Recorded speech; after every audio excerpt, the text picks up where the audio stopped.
Aaron, my name's you recently left a message on my voicemail regards roadworks on the N4. Yes, I did. Okay, Aaron, I'm recording the call. I have to let you know that. Thanks very much for your message. It's much appreciated. I'm not sure whether you actually read what I'd complained about in the first place. You've listed out in your voicemail message several things that they were doing at the time, and you said they might have been doing other things on the site, etc., etc.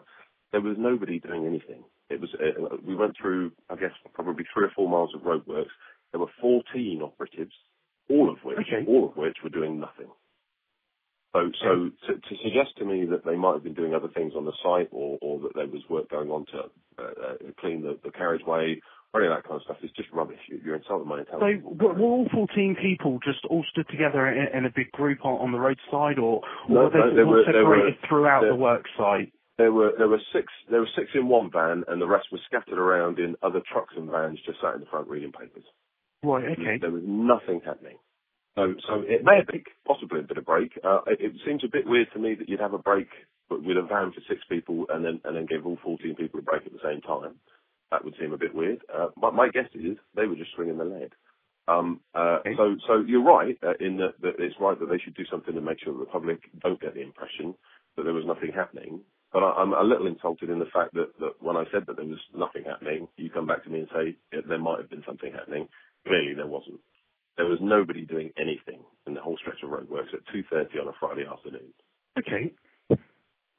What I can do is I can go back to the project manager, obviously find out what level of management was on site at that time, obviously to try and find out what sort of checks were done. Obviously, if we do find out that all 14 operatives were just sort of wasting time sitting in the van, not doing nothing because they couldn't be bothered to do work, then what we will do is we will go through disciplinary action with all 14.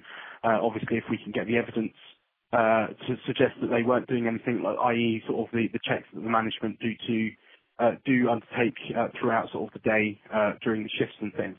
I mean, what I can do is I can try and find out when they did come off shift, and obviously try and find out what the sort of the timings were when their 12-hour shift were ending. As that may obviously give some indications as to what they were actually doing. And what I can do is I can try and find out what their actual breaks were, because they do have to keep a log of when they are sort of signing off for the breaks and things.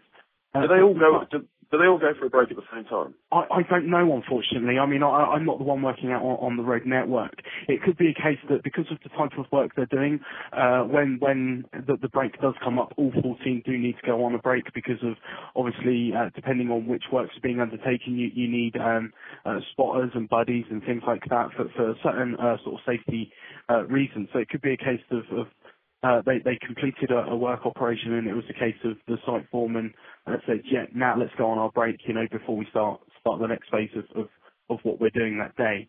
What I can do is go back to the project manager and try and get some further information from him with regards to that. I am taking your complaint seriously. Obviously, it's not very good that you've driven through the work site on that particular day at that particular time, and seeing 14 people sat in vans reading papers and obviously not doing anything when they should be out sort of working. I don't want to wield a big whip here, Adam. Sorry, Aaron. That's not what I'm suggesting. What I'm saying is that to be honest, if you've got 4 miles of roadworks, I'd expect more than 14 people to be there to begin with. But secondly, if they're going to go on a break, it's going to look bad to anybody in the public if they all go on a break at the same time, isn't it? Because they're all going to be sat around doing nothing. So maybe what they want to do is just stagger the breaks. I don't know. Yeah, I mean, what I can do is I can speak to the team with regards to that, and just try and find out some further information as to how the breaks work with our work operatives. Obviously, raise it to the health and safety manager, because it could be, like I say, it could be a reason why they all go is for health and safety reasons. Here we go. Dig out the old health and safety excuse. What a load of rubbish! What a load of rubbish, Aaron. That's absolute rubbish. That's your opinion, sir. If it was health and safety, if they had to go on a break for health and safety, they'd all be in one place, wouldn't they? They wouldn't be scattered around in different vans over the course of 4 miles of roadworks, because if something was dangerous, they'd all want to be together. So you're just dragging out management speak now to try and come up with an excuse. Aaron, I tell you what, leave it there. Forget it. It's not a big deal. It's just annoying that when we go through roadworks and we're paying a fortune for a road tax, we see nothing happening, and then when we call you guys to report it, you just kind of try and buff us off.